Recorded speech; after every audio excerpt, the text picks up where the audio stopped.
Check, Oh, you got a mic sign-in check, sheet. Even- mic check, mic check. All right, Let me know if you can hear anything. Let me know if you can hear me talking. My mic is pretty far away from my face.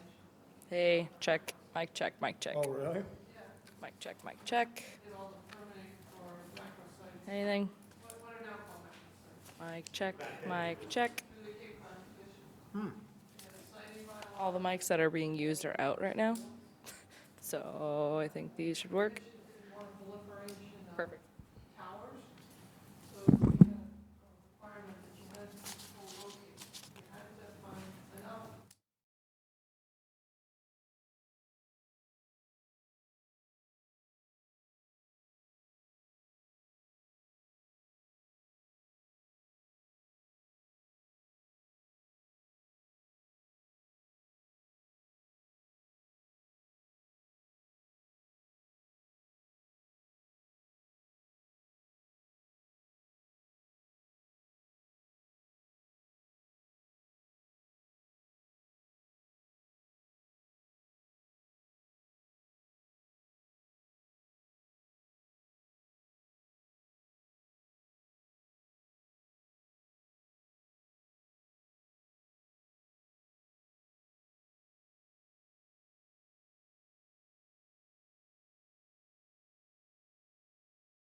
So, this is a joint meeting of Public Works and Rules and Ordinances to discuss developing an ordinance and regulations for small wireless facilities located in the public right-of-way.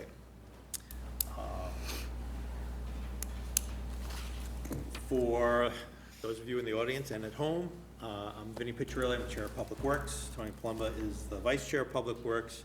Kenny Woodland is the Secretary of Public Works. Anthony Donato is the Chair of Rules and Ordinances. Kenny Woodland's also the Vice Chair of Rules and Ordinances, and Lisa Feltner is the Secretary of Rules and Ordinances. Who's going to be taking the notes? I'll do them. Okay, so Kenny's going to take the notes. You want a chair, or do you want me to? I will defer. Okay, because we have, so we'll sort of do this together. We have a sign-in sheet, so if you haven't signed in, just, that would be great. Andrew Adams is here from Department of Community Development and Planning. Mark Rich is out of town, and Steve Magoon had another meeting he's going to, so I think we should be able to be okay. So the, I sent around the draft ordinance that Mark Rich had reviewed, and this is basically based on the work we did for the grants of locations, for the 3 wireless petitions that we approved, sort of put in the format of a ordinance. And our goal tonight is sort of, I think what we'll do tonight is if we can go through this and sort of address this tonight. The regulations are much more complicated, and I had a discussion with Steve Boone that it's going to need more time to sort of put that together, particularly with the process standpoint of who in the staff is going to do what. So maybe if we get through this tonight, and if we have any questions for the town attorney, we could do that tonight, and then schedule the second meeting, and maybe in April, and then Steve Magoon said we could have maybe a first pass of the regulations to discuss at the next meeting. So if that's okay with everybody.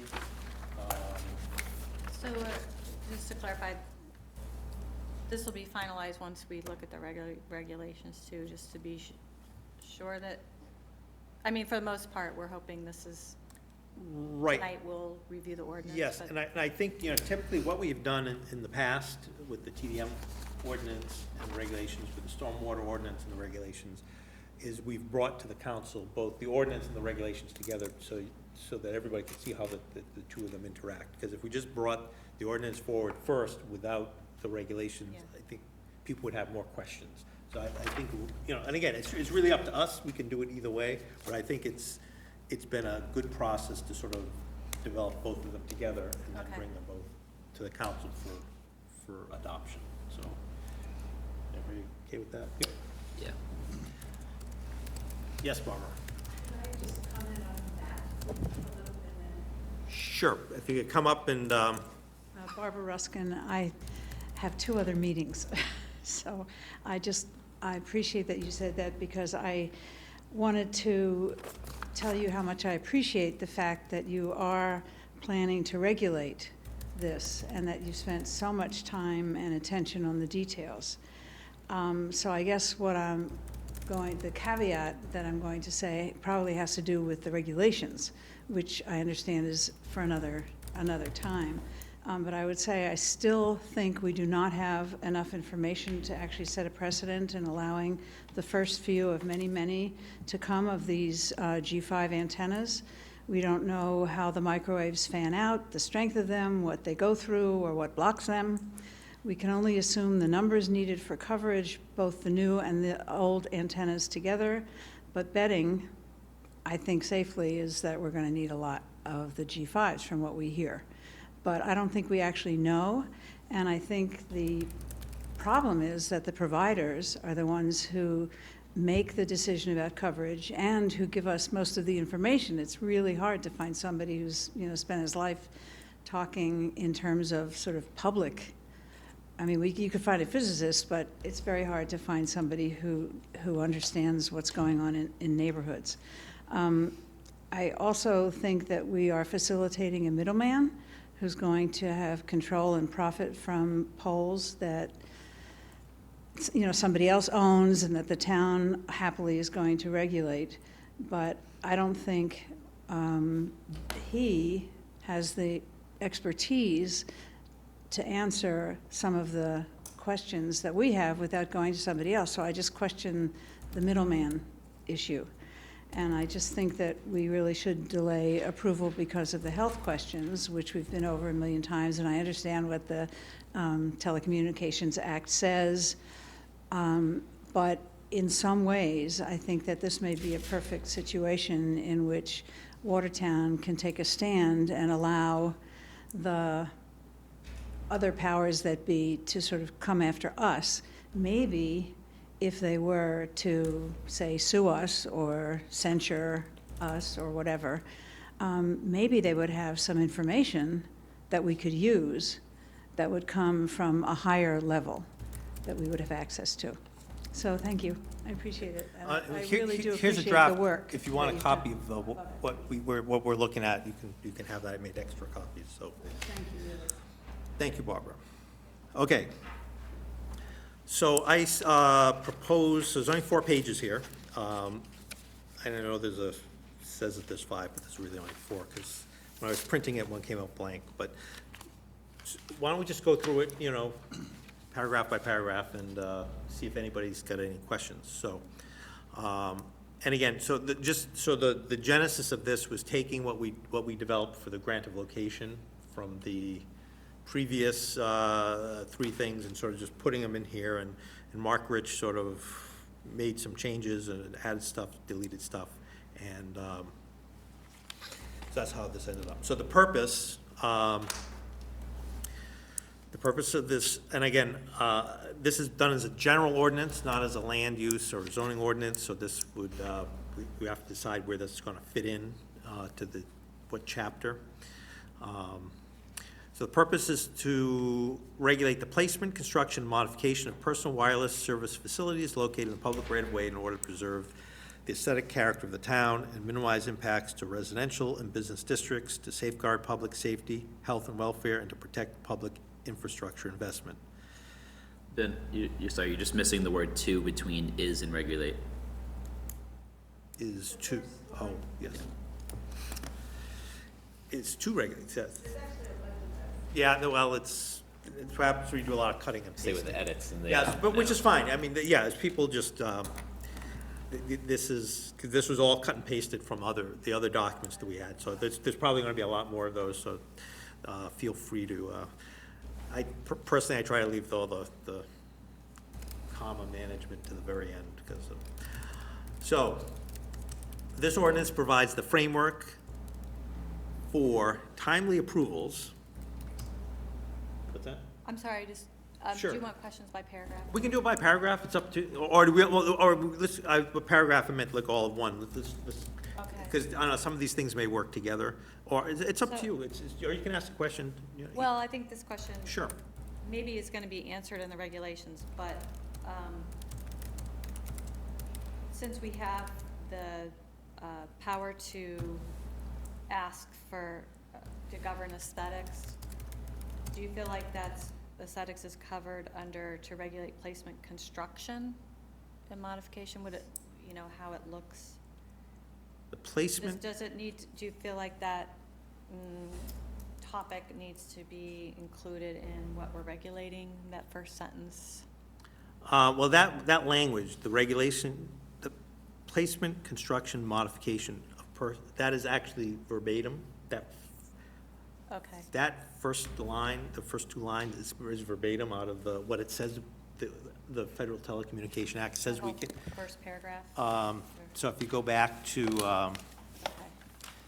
Okay. it's really interesting that it actually says,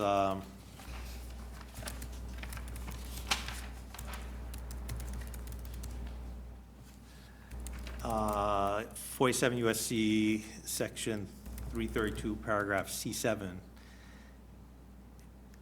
Nothing in this act shall limit or affect the authority of a state or local government over decisions regarding the placement, construction, and modification of personal wireless services. So that's verbatim right out of federal law. Yeah. That actually says what we're authorized to do. So that's why. Okay. And again, I think that once we get to the regulations, and the regulations are down further. Okay. It'll go into each of those in excruciating detail. Okay. But I think that this, I just need a clarification if I can step backwards just for a second. The grant of location piece, has this been finalized? that was the one that we did, On our March, on our. right, which is what we did at At the council. at the council meeting So at at one point, February we 14th. just need to get a sense of how this plays into this and the regulations. So we can come back to that maybe. at Yeah, another and point. again, so some of it, and again, again, going back, we did with the TDM and the stormwater, this is more sort of general. Yeah, no, I understand the and- regulations and and, the ordinance. It's the granting of the location that is a little bit confusing, because I don't think we have a granting location in either of the other two ordinances. We have the ordinance and the regulations. Right, that kind of gets, So I just so anyway, wanna that's. come back to that if Which we is would. good. That comes to the next paragraph, which says, "This ordinance provides the framework for timely approvals for a grant of location in the public right-of-way by the town council for petitions submitted by wireless service providers." So this basically sort of enables the process of the granting of the location. So it should say framework for timely. I think I heard The- you the- say The that. framework for timely Okay. approval, yeah, sorry, that's another. Yes, Andrew? Just because it seems presaging approval for timely review? Or is that verbatim again from the website? No, well, it is approval, the town council under chapter 166 is the only Right, but authority that can provide you it. also say no, We can't say no. that's why it said timely review. I'm thinking Ned said. Yes, if Rich likes it, Well, or- approval, so that's a good question. Approval or not, well, I mean, I think that's, It's implicit. it's implicit, Requires it, just leave it yeah. alone. Yeah. So the third paragraph establishes the legal authority, also establishes the legal authority to ensure compliance with the provisions of this ordinance through permitting, inspections, monitoring, and enforcement. So that's sort of, There you go. Well, that's, so that section 1, purpose, any other questions, concerns? I know we got two lawyers, we're very lucky to have two lawyers here on, why I brought up what I said, I wanted to break it, but you could always close down somebody saying, well, you have to approve it by saying the third paragraph qualifies that by indicating permitting. So permitting is discretionary.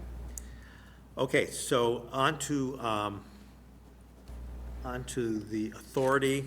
So it's adopted under authority granted by the Home Rule Amendment of the Massachusetts Constitution and our Home Rule statutes. So that means, what that basically means is we have the authority to pass ordinances under that. The number B, the authority of the town council to approve a grant of location in a public right-of-way is pursuant to general laws, chapter 166, telephone and telegraph companies and lines for transmission of electricity. So that's really the state law that allows us to grant a location for wires and conduits and poles in a public right-of-way.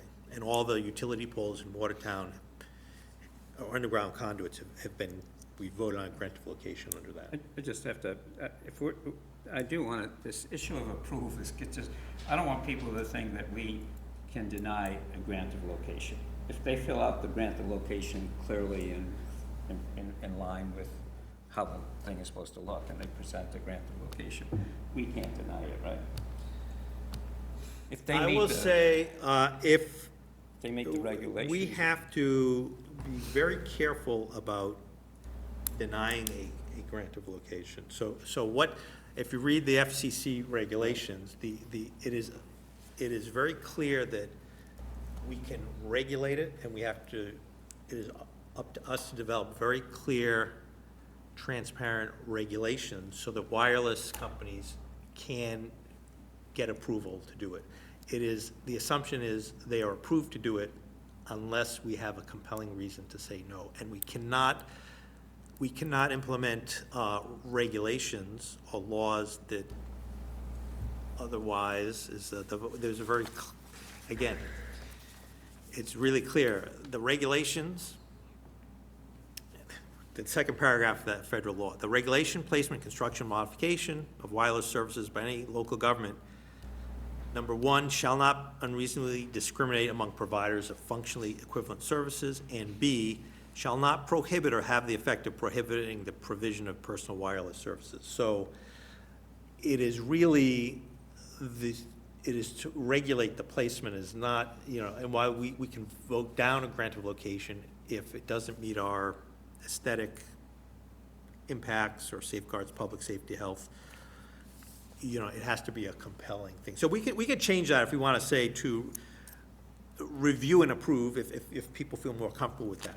But certainly, we can't, because basically if they have the right, if we vote down a grant of location, they can go to a federal court within 30 days, overrule our decision, unless we make the argument this is a compelling, you can't put that pole in the middle of an intersection because it'll block traffic kind of thing. But that would appear in the regulations, those Yes. kind of things, Right. appear in the rules and the regulations. So, I mean, they're gonna have seen the ordinance, they're gonna have read the regulations carefully before one completes a request for a grant location. They're gonna know what the regulations say. So if they abide by those regulations and they present to the council a grant of location, we have to have a pretty darn good reason to disapprove it. If it meets our regulations, which we create, Right. we have to have a pretty good reason to, right? Yeah. But I mean, if you feel more comfortable saying to review and approve, we can certainly change that. I would suggest that only because I don't want people to, I just feel like it's just cleaner. Okay, so is everybody, both in the section 1 and here, section 2, to say review and approve? How many times is approved used in the document? What's that? How many times is approved in the document? So how many times are we correcting it? I don't I don't know. know if there are many, I'll tell you when. They're on there. Well, let's just, You want me Let- to say for timely review and approval? If you're to review. for timely review and approval,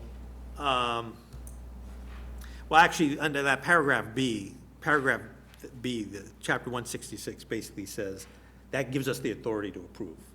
Okay. So that, I don't think it's, I think up in the second paragraph under section 1, I don't think under B really is appropriate, because that gives us the authority to approve. Okay. And with that is implicit the authority to not approve. Yeah. So we are. I mean, if you're gonna say review and approve, could you say review and approve, applications that abide by this ordinance, or something along those? I'm just, I know it starts to make it very long, but Well, that, paragraph B under authority is, just, I know it's a general. it's a statement of fact, so it gives us the Well, authority. I was thinking it up above. So up above, it provides a framework for timely review and approval. That's where the approval is, like, subject. So that's, Subject to. review, and this whole thing is about a review and approval process, so I think that if we just add review and approval, we got our stuff. And then, C, under section 2 is, this ordinance shall be construed so as to comply with all applicable federal laws and regulations. And, Mark Rich felt it was better to not specifically reference either the Federal Telecommunications Act of 1996 or the FCC order. He just said, it is understood that we will be in compliance with federal law. This ordinance will be in compliance, and we don't have to call it out, because she says it's better not to get too specific. So, because as you know, everything we do has to comply with federal law, whether we like it or not. So we don't need to say state and federal, it's No. fine to just, okay. And the very specifically, state law is the paragraph B, which gives Yeah. us the authority. So so under the authority, those are the sort of the three things that we draw our authority to actually create this ordinance and regulate these things. So, any other questions? All right. Moving on to section 3, the applicability. So this ordinance shall apply to any small wireless facility located in public right-of-way. A, the definition, and this definition is out of the FCC regulations for small cell sites. So Mark Rich felt that was important to really be clear that this is not designed for macro sites, this is only designed for those small sites. So Yeah. 50 feet or less, The end of A, the first line, you can delete the word R. say that again? Because you say R. in- Oh, yes, okay. So that are mounted on structures 50 feet or less in height, including their antennas, mounted on structures no more than 10% taller than other structures, and do not extend existing structures or on which they are located to a height more than 50 feet or more than 10%, whichever is greater. Yes, sir. So there is really, this is not really a definition of the facility, of a small wireless facility. Because we don't say that the small wireless facility is a box, and it is an antenna, and is all the things that we reviewed. Remember the three pieces Right. that make up a facility? So this doesn't seem really defined. It says where you can put them, or where they can be mounted, and how tall are they once they are mounted, but it's not a definition of what. So if someone, I'm not saying we need to do this, but if someone's to say, what is a small wireless facility? Does that need to be in here? And this- That'll be, so the facilities, shall be defined as facilities. So those facilities would be in the technical part of the regulations. Okay, you that's know. all I wanted to be sure. So, Because it's, and then the second part, are mounted on structures 50 feet or less in height, including their antennas. This is where I'm a little confused. Are we saying that they're mounted on a structure, let's say a telephone pole, that's 50 feet or less in height, including their antennas? So, this. So I think that means is, if you have a 50-foot high pole and you mount an 18-inch high antenna above it, it's now gonna be 51 feet, 6 inches tall, which is gonna exceed what the FCC's definition of a small wireless facility is. So that now becomes a macro site. So you either have to put it on a lower pole, or you gotta mount the antenna lower on the pole. And what the intention is, so there are macros, if you go into the FCC regulations, there's macro sites, which are not intended to be covered by these regulations. You could have a 100-foot antenna, a 200-foot high antenna. These are really designed to be, what would be located in a public way. And the FCC said, 50 feet, that's where they're drawing the line, whether you like it or not. The average utility pole is anywhere between 30 feet and 40 feet tall. So they're mounted, does anyone see what I'm having trouble here with? They say they're mounted on structures 50 feet or less in height. So they're mounted on a telephone pole, 50 feet or less in height. And then say, and their antenna, including their antennas. Well, 50 feet in height The height. of the antenna, that includes, when it said the height, it includes, when you measure it, it includes the antenna. So if the antenna is mounted on the top of it, if you have a, I get it, I know, I just didn't I understand what you're I saying. think it sounds a little bit, I think what you're thinking, it sounds a little bit like you're talking about the structures. Right, it height seems like you're versus talking about the structure, not the height of facility, the right? facility, The yeah. facility, that's what I was Yeah, trying the to, way it's worded, yeah. right, that's all, okay, so, but I I understand. think that's, yeah, you're right, that is kind of weird. Do we want to ask Mark Rich to look at that Is further? it directly from the regulation? I think he took it directly from Well, if you Then took no. it from the Yeah. regulations, You can also put SWF, parentheses, what is that? next to small wireless facility and say 50 feet or less in height, including SWF antenna. Well, their antenna, the antennas, so So, I think it's, I think I that think that's, as long as you're clear on what it means, we can then explain it to the petition. Okay, and I think the regulations could have much Much more more detail about, okay, that's fine. That's okay. yeah. All right, so, No. B shall not apply to any, Oh, I'm sorry. oh, sorry, did you have more in A? Yeah, the difference between little 2 and 3. and This, little- the idea of 10% taller, it seems like they're almost saying the same thing, adjacent is one, adjacent structures 10%, and then existing structures, 10% of those structures, each of those, you're saying it can't be, because the first one, I mean, it could be more than 50 feet, right, because it's 10% taller on adjacent structures. And then existing goes back to no more than 50 feet, or, well, it could be more than 50 feet. So It I- says whichever is greater. So an existing than. structure could be, So, VHB versus Perkins Tower. I mean, if there were to be a structure located in the public way, which is probably unlikely, but there could be. oh, okay. Oh, I see what you're saying. It's only the public way. Thank Yeah. you. Yeah, well, Okay.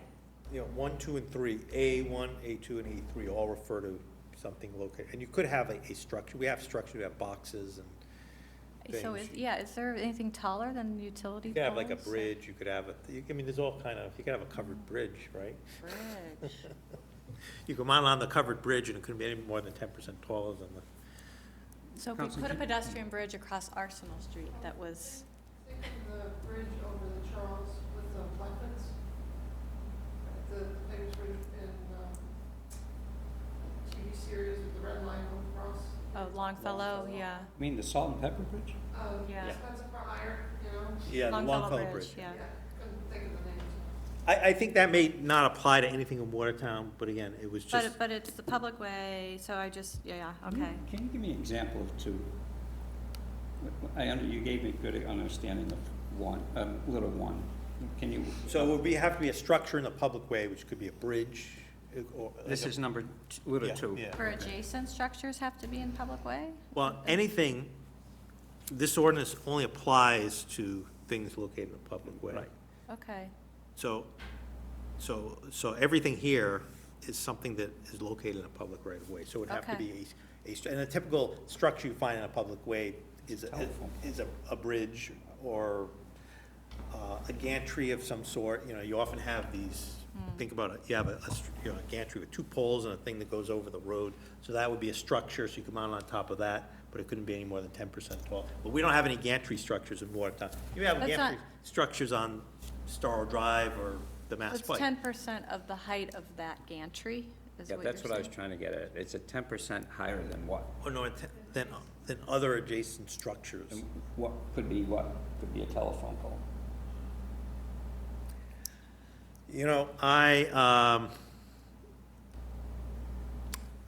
Can't go any higher than 10% of the one that next to it. So if there's other, quite honestly, I don't think 2 and 3, quite honestly, don't Like, we don't apply to have- Watertown. I don't think so Be either. like But, we but had if, the- but if in the case, it just, again, he added those in directly from Oh, okay. the definition. And this wouldn't apply to private ways? No. Well, just hold on to that Okay. thought. Sorry, because I know that's complicated. So, okay, if we're done with A, Yes, yes, so sure. B, Add a period at the end of A. add a period at the end of Greater. or greater. Then that means we should, right, exactly. B, this ordinance shall not apply to any small wireless facility located on a parcel of land regulated under the Watertown zoning ordinance. So, hold your thought on that. So, anything any parcel of land that's covered by the zoning ordinance, you have to go through the zoning ordinance and get the ZBA approval. This, so that's something separate. So which brings us to C.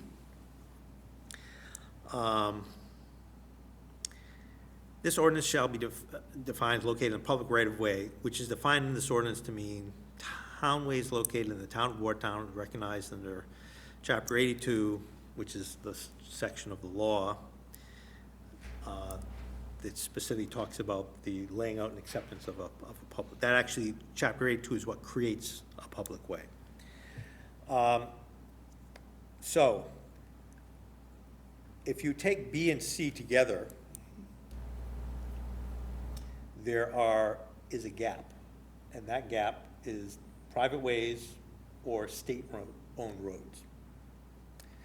So, which, you will see that it says C1, and then it stops, and say, well, why just C1? Because I had actually asked Mark Rich to put in 2 and 3, which 2 would be private ways, and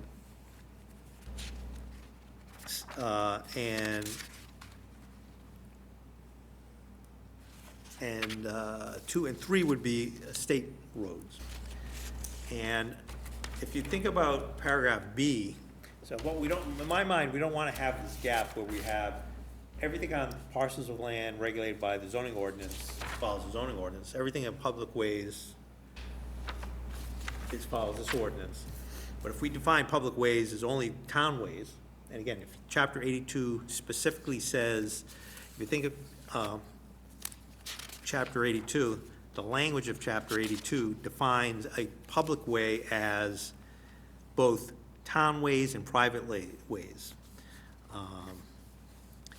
And by excluding private ways, that means that there's a big hole, there's a loophole. And by excluding state roads, so to give you an idea, Main Street from the Waltham line to the police station. Waltham line to the Lexington bridge, Street, from the Yeah. Howard Street Railroad Bridge to Yeah, the it's a Waltham lot. line is state highway. So we're gonna add back the. So, 10 or- so I had asked Mark Rich to include both private ways and state-owned roads, and he said, no, I don't think you have the authority to do that. And then he went on vacation, I never got a chance to talk to him. So I think personally, I think that that's a gap. I'm going to flag that under, so 3C, because what we don't want to say is, and again, the question I had is, well, how are telephone poles installed by utilities on a private way? Are they installed under chapter 166, under the authority of chapter 166? If they're installed under the authority of chapter 166, we have the right to issue a grant of location. And again, we're not regulating the roadway here, we're regulating the installation of an antenna, operation of an antenna, which is something that's different. The roadway is there, just like we regulate fines for illegal disposal of trash in Watertown. They apply to houses on Main Street as well as houses elsewhere, even though Main Street is a state highway. So, No, I agree with you, Vinnie. I'm concerned about that because we have a lot of private ways, and then the Arsenal project has new private ways. And well, the then Arsenal project that has no Greenbelt. private ways, those are, see, that, No, actually, because we voted to rename them, oh, did we remember? vote to accept them? Did we vote to accept them under chapter 82? So remember Manley Way off of Pleasant Street, we voted to accept that as a private way. But also that there's DCR, so I would like to hear more So about that. private,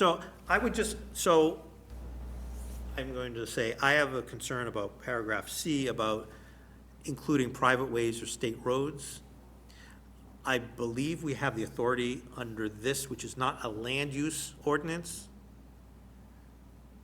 under zoning, which we would be prepared, but but under this, we could say you cannot install or operate a wireless antenna without getting approval from us.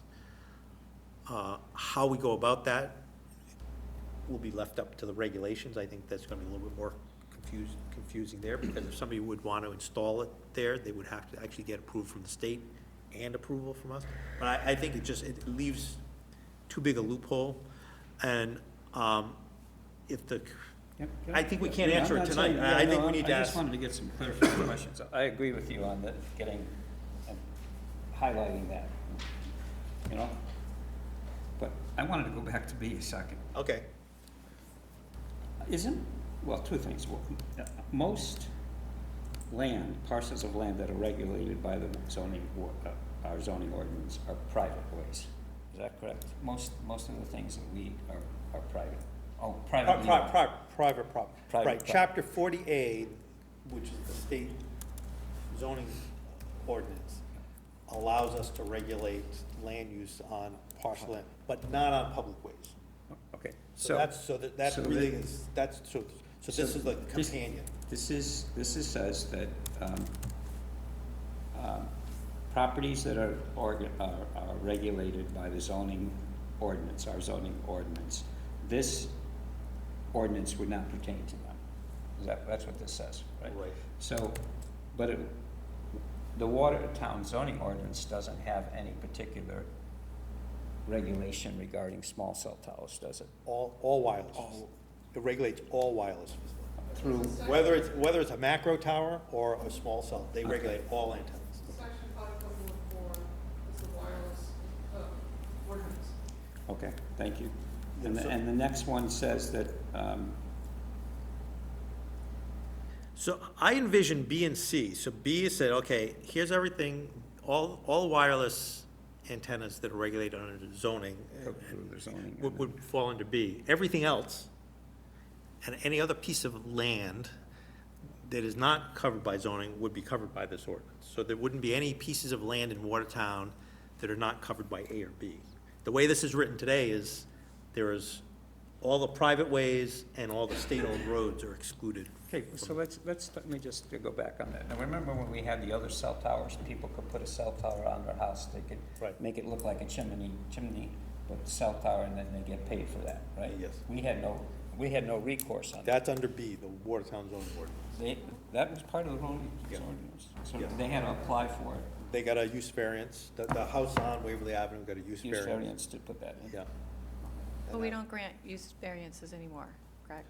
No, you still grant them under the telecommunication under 5.14 because that's what the ordinance Was set up that way. set up that way. That's the only, We haven't gotten around to Rewriting. regularizing and rewriting that section Okay. to come up to speed, but you're correct that overall, Watertown doesn't have the ability to grant more standard use variances because we don't have that right. Like we can't change a dog, cleaner to a car wash.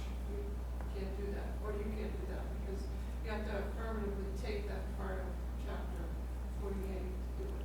You had it, you gave it up, and once you give it up, you have to affirmatively retake it.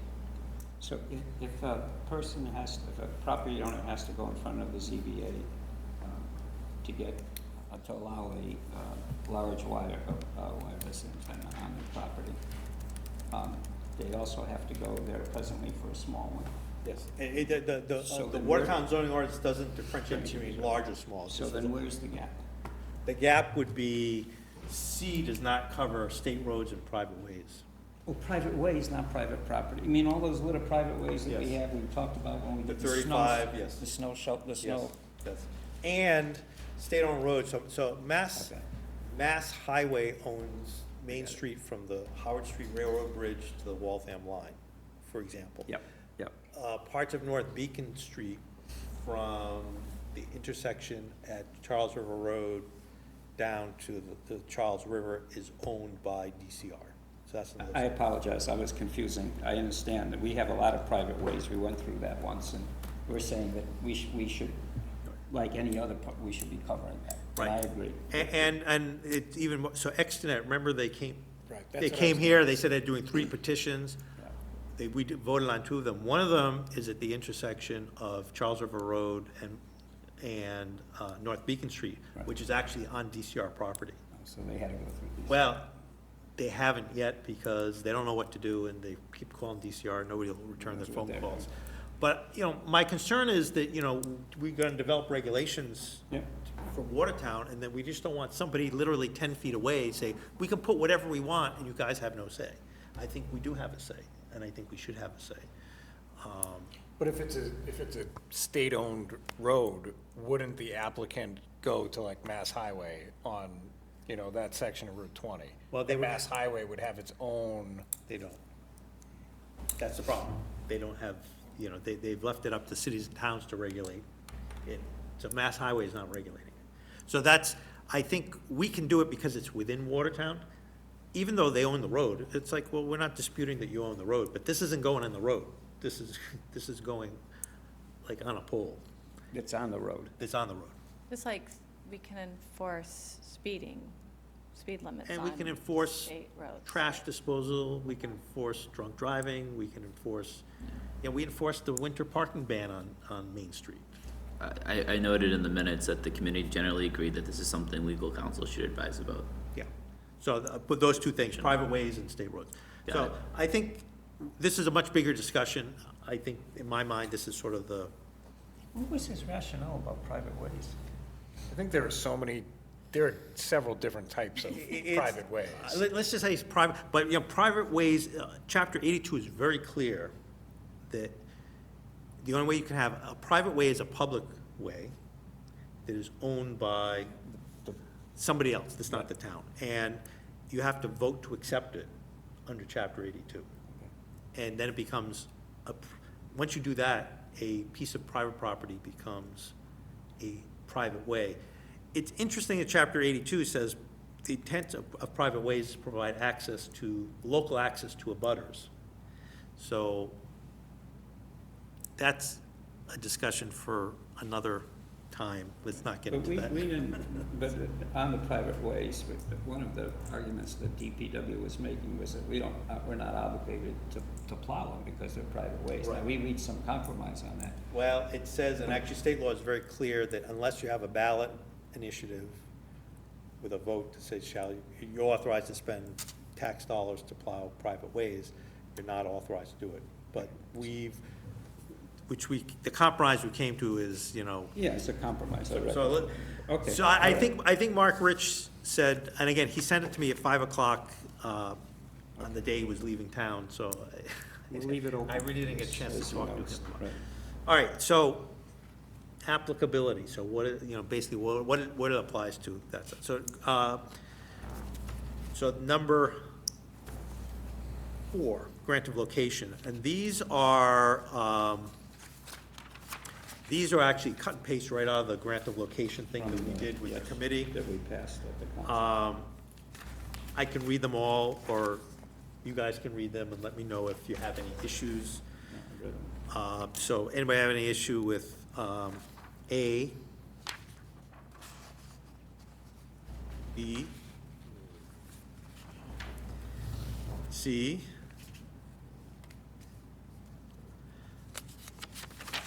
D, E, F, and G are verbatim out of the grant location that we voted on February 14th. And Mark Rich was, went through those and sort of came up with that language when we did the grant of location, so he had, that was just, so, I mean, that's really simple and straightforward. That basically says that's the, sort of the law part of the law.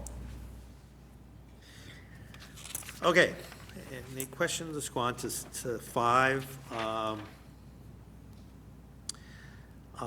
The administration, so talking with Steve, he felt that the community development planning should be take the lead role in this, like the building department versus the DPW. Why is that? I mean, are they, there's no, because one of the things I was curious about, and it gets more into the regulations and the fee, how much it costs us and staff and the wire inspector, et cetera, just to issue these permits? So that's, the fee is another, Steve felt it would be, because the DPW has all these co-locations on existing poles, it really has the DPW has no input into it, because Wow. the only time, when we get into the regulations, if they wanted to put a new pole and dig up the road, then the DPW would need to get involved. But the vast majority of these are gonna go on existing poles. The DPW really has no input on it. And also, the way that they have the process for people submitting applications for permits to the building clerk desk to log them in and track them as part of, with the computer system for the building permits. they have the whole infrastructure set up to do that, and Steve just felt it would be more cost-effective and easier to have one, you know, to use that versus the DPW where they don't really have that kind of thing set up. And also both the wiring inspector and the building inspector work in his department, and they would be the ones going out and signing off and doing the inspection and signing off, not the DPW employees. So Steve felt it would be better to live there. Okay, so we're not gonna have we don't need a field engineer out of DPW, the wire inspector in building and. The wire inspector and building inspector would be Okay. doing the actual inspecting work. So, I only had one question on the rules and regulations, and I'm trying to think back when, I think I made this argument earlier, and both on the stormwater and at one point on the TDA, Transportation Management Association rules, is that the role of the council seems to be limited in only being notified. Is that the way it has been in the on the other two rules and regulations on these other two major ordinances, that we're just notified that the town manager has changed the rules, as opposed to having some role for us to approve those so or under, discuss yeah, those? so under our charter, the council has the authority to pass ordinances. The administrative branch has the authority to issue regulations. So that's the. So it's just a notification. But all the regulations, any regulations that the administration implements Have to needs to abide. draw their authority from From the an ordinance. ordinance that has been voted by the council. So that's the hierarchy of things work, so, Okay. that's how it is. We added that paragraph E. Yeah. That we had put in with the TDM and the Right. stormwater, Right. that, we wanna Right. be notified of that, that's still in there. A lot of this, under, B, C, D, E, and F, basically were copied from the TDM ordinance, which are copied from the stormwater ordinance. Right. So there really wasn't anything new under V. Okay, I'm fine with it. 5.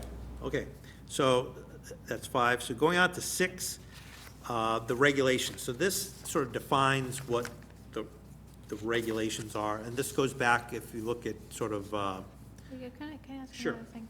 Because you said we have to be careful about denial. So under 4, grant of location required B, a decision of the town council on issuance or revocation, regular shall be final. yes. So where are you reading, Counselor? Page 2, Oh, paragraph 4B. 4B. That is true under the So law. I mean- Under chapter 166, that is true. Yeah, okay, so. So if we vote- To Tony's point about. So if we vote no, Yeah, it is final, and under federal law, or under chapter 166, they can always, any decision by the council is, the only appeal is going to a court of competent jurisdiction. okay, and that's just by simple majority vote? Yeah. Okay, And we can vote no, and, Yeah. and the a petitioner could say, the only appeal is to go to a federal district court and say, that decision does not comply with the Federal Telecommunications Act, we want to overturn. And we would have to, make our case in federal court. right, so But also I thought- revocation presupposes that we've already we've already approved the reviewed, grant. And then we've got Yeah. down and, the subsequent true. language saying, if you don't meet these certain Right. requirements, then it's Yeah. deemed abandoned. So Yeah, if C- it's CD administratively deemed abandoned, and somebody, I guess, were to come back to us for the council to weigh in on it, then that would be, if we yeah. confirm the abandonment, then essentially we'd be revoking the grant But, location. so are you saying we're not gonna vote like we do now, that the grant allocation comes, that Yeah. it's just gonna, So we do still. Yeah, we would still Okay, vote. but to Tony's question, that's Yeah, right. so, and again, So so the It's not revoke, just notified, we No, do. no, Tony's still- No, I question was is on talking the about regulations that are gonna. The regulations, so if, Oh. like Yeah. five, Changes, 5E. okay. so if the 5E. town manager decided to raise the fee, for example, that's a rules Oh, and right here, regulate, that okay. would be in the regulations. He Okay, decided that, thanks. you know, we should get more money for this, that we would be notified, that's all. Okay. My asking is, you still become the supernumerary zoning board of appeals, right? So the ZBA does zoning stuff and you do stuff on Right, like we currently do with existing grants. So Yes. if NSTAR wants to put a conduit under a street, they gotta come to us. And because under state law, we're the only ones who can have the authority. the, but this will establish a more formal process for this particular. Yeah. So So going back to, so these four components, and these come out of our discussions of the committee meetings, these were sort of, A really talks about all those technical issues that we had went about, the poles, you can't put on a double pole, you can't put on a leaning pole, you can't have, this, that. So that all those sort of technical issues were covered by A. The fees are covered by B. The C covers sort of the application process, and that's really gonna be, I talked to Steve a lot about this. In order for this to work, it has to be done sort of like the, like the special permit checklist that community development planning has, that if you wanna submit an application for a special permit, there's like a checklist of here's all these things, or, is this included, is this included, is this included? And we wanna sort of develop that, have them develop the process so that when a petitioner shows up with a stack of drawings and a check, the clerk at the building office has an easy way, before she accepts that check and starts the clock, which is in D, that everything is there. Because what we don't want to have is, they give us a stack of drawings, and they give us a check, and it's stamped, and off they go, and the 60-day clock starts ticking, and then it comes to us, and we say, hey, but you're missing this, you're missing that, you're missing the other thing. So we want to have them make sure that before the check is accepted, it's a perfect application, and it can just fly through the system. So and this is. I'm a fan of checklists. Yeah, me too. You and operating room nurses. So that's sort of, we tell them that that's gonna be the third piece of it, and then the fourth piece, the D, is the approval process. So once they've accepted the check and they have that stack of drawings, they need to come up with a process to, within 60 days, get it to, whether it's, review by the Public Works Committee, on the agenda, publish notice for public hearing, and hold a public hearing, and that public hearing has to happen within 60 days of that application check being accepted. So they need to develop sort of a process to make that happen. So that'll be the discussion for future meetings, but those are the four elements of the regulations that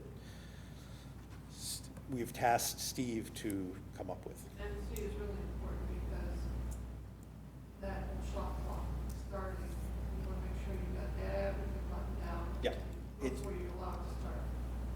No, you didn't get it you didn't get it stamped by an engineer, it has to be stamped.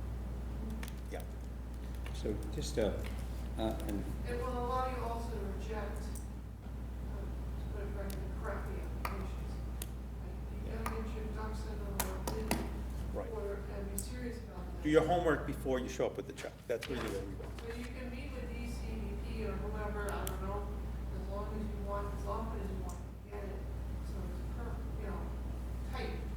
Then, boom, you should get in and out in 60 days or whatever. Yeah. So Tony? yeah, I just wanted to sort of walk through this for myself in terms of, I am a petitioner. I have some rules and regulations that I want to abide by, and they'll be covered by here. And these, they'll be written, and I'm going to refer to them. Am I submitting this? No. Grant of location? No, that's what we do. That'll be that grant of location will be developed as part of D. And we'll have so they'll be submitting this package, remember? Yeah, I With remember the those. drawings, Right. the RF study, the equipment data sheets, all the stuff all the stuff that we got. And you want to have a checkoff for list, what that would be, so that they're submitting a piece of, a packet, excuse me, a packet that covers everything. It's complete and correct. And what we don't want is like what we had with the ExtraNet thing, where they came in and it's like, well, the drawing is wrong, you're missing this, where's the RF study, there's no data sheet. You know, you had to come back twice with stuff before it was right. You know, we wanna, Right. we wanna make sure the that. height, right, no, it's all that is And in again, place. you know, it was a little bit looser, Yes.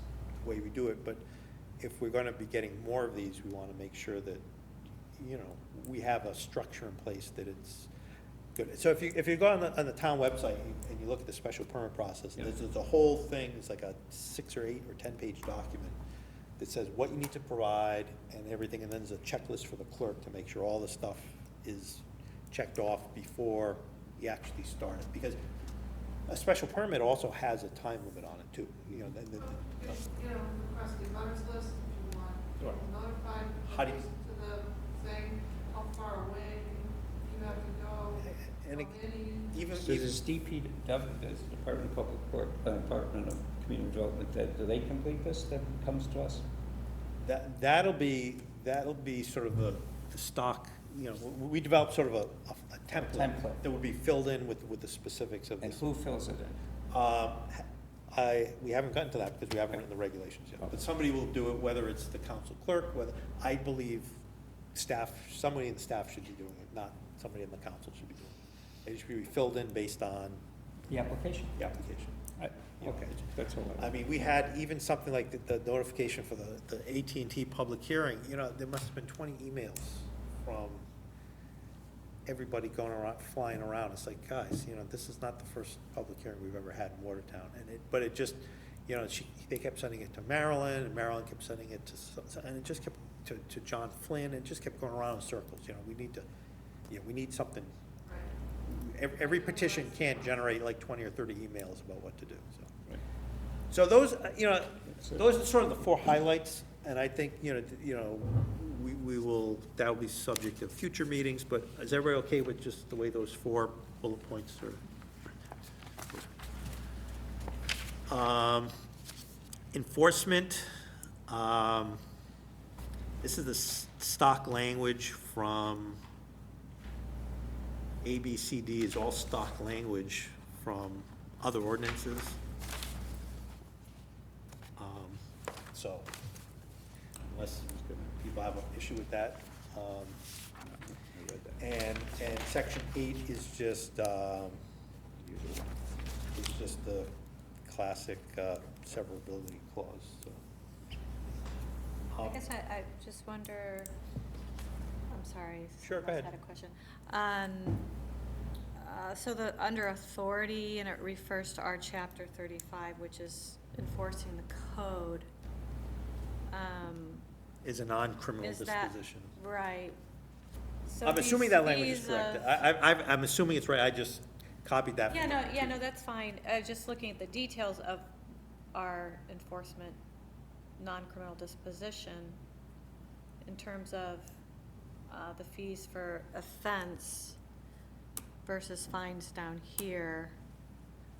You know, I don't know if there's any, I guess that's something for Steve, in thinking about the regulations of checklists and whatnot, and then enforcement, if our code So do you, needs any update or not. so just so be you want, relevant. so you want to say under section 7 to review to make sure this is all up to date, or are you concerned it's not up to date, or?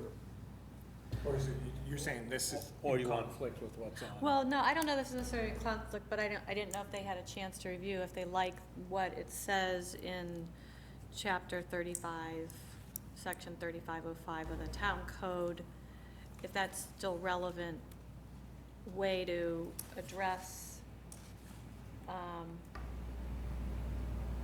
That covers things like Is it- the stormwater ordinance violations, or the, all sort of the, you know, trash disposal violations, all that kind of non-criminal stuff is all under that. No, that doesn't mean, Well- but our task, we haven't been referred to review that section. Right, so in other words, it's 25 for first offense, 50, then 100 for third, but we have fines down here in D for violating. Is it a, So the last sentence in A uses the words may and including but not limited to. So it doesn't preclude the penalty for D. And also may be enforced through Not any lawful limited. means in law or in equity, which means we can take them to court and sue them to recover our actual costs. so we're just covering that they, to Ken's point, may use this, but really we would use D of the 300 versus, we wouldn't say, here's your $25 fine. Here's Well, your I mean, 300. But also, it's just a Right. cap too, cap of Another- 300, so. And that 300 is covered, Okay, is by state law limits that. Yeah. So Right. we have to do that. So like, say, like, you know, if you go back on page 2, you know, the last paragraph E, you know, we had a long talk about that. And Mark Rich sort of rewrote this paragraph because he didn't like what we came up with the first time. So let's suppose somebody installs a wireless facility and they go Yeah. bankrupt and they leave town and this inoperable thing is there and we keep telling them remove it, they don't remove it. We could go to Waltham District Court and get a court order authorizing us to remove it and file a lien against their property. You know, that's typically how that would happen, and that would be under A, you know, if that is a lawful mean in law or in equity, you know, we could do any of those things. It sort of allows us to do that. Not that you say that, I know, but I who just knows don't- what's gonna happen over the next 50 years? I I don't was know. just a little concerned because it caps it in 35, section 3505.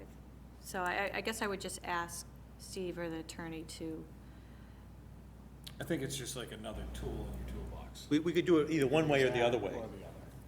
Just trying not to limit the options. I think it's one or the other, and I will let our municipal law expert perhaps weigh in on that, but I think you could do it either one or the other. You could do the fines, or you could do this above, based on chapter 35, or you could do the fines pursuant to Yeah, chapter. it doesn't mandate anything.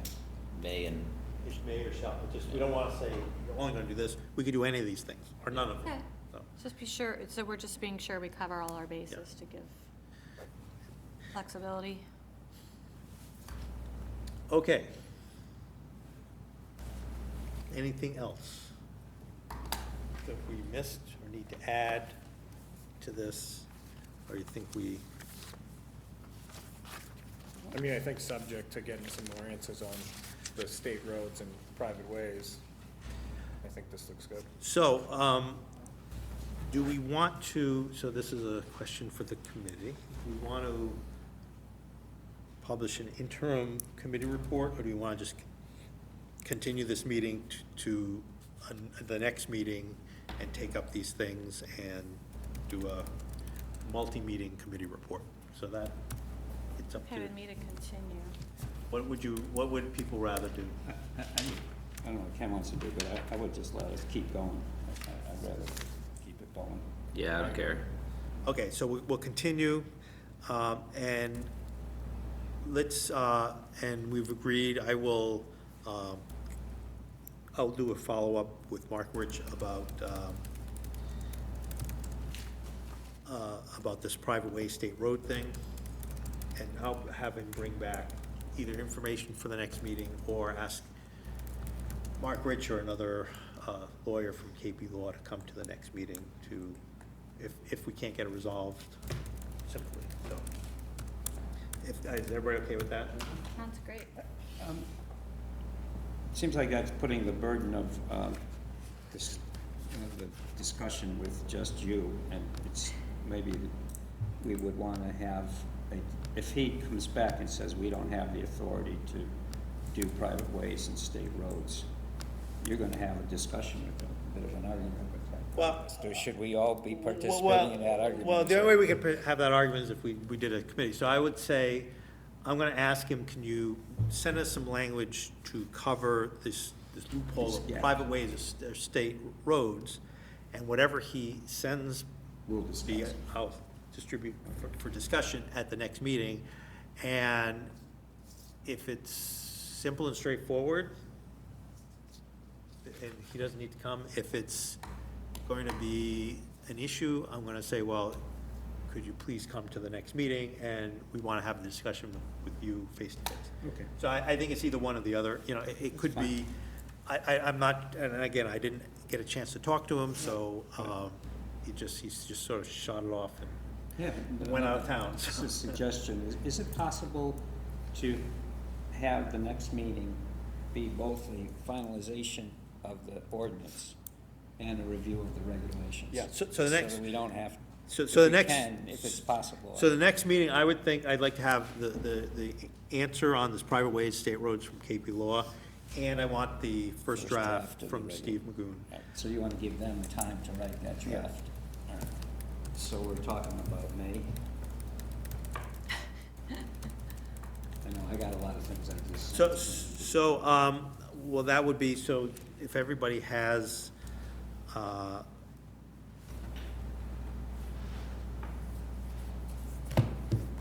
so if everybody has their calendar out, lots of stuff going on.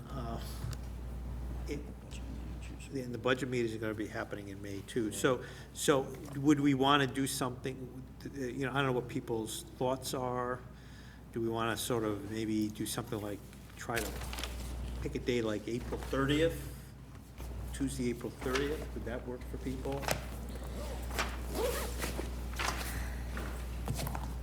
I like Tuesdays because that's very often a day where we don't have, other things scheduled. So we have, I think we could go a month from now, which would be Tuesday, April 16th. Or if we don't think that's gonna be enough time, or we have too much other stuff, we can maybe do Tuesday, April 30th. I would just think that the 30th might be better, because it gives, Yeah, I would Patriots second Day that. weekend. Second that.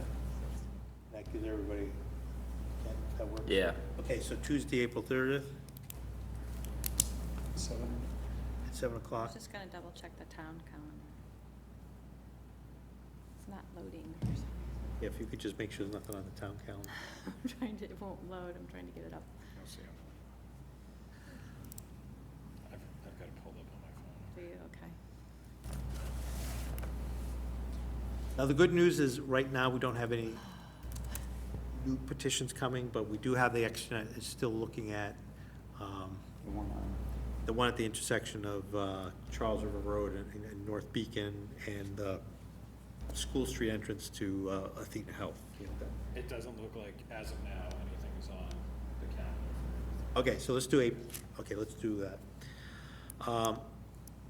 Okay, Same time, 7? same time, yeah. motion to adjourn? Second. All in favor? Aye. Thank you. Thank you. Thank you, Cable Thank- TV.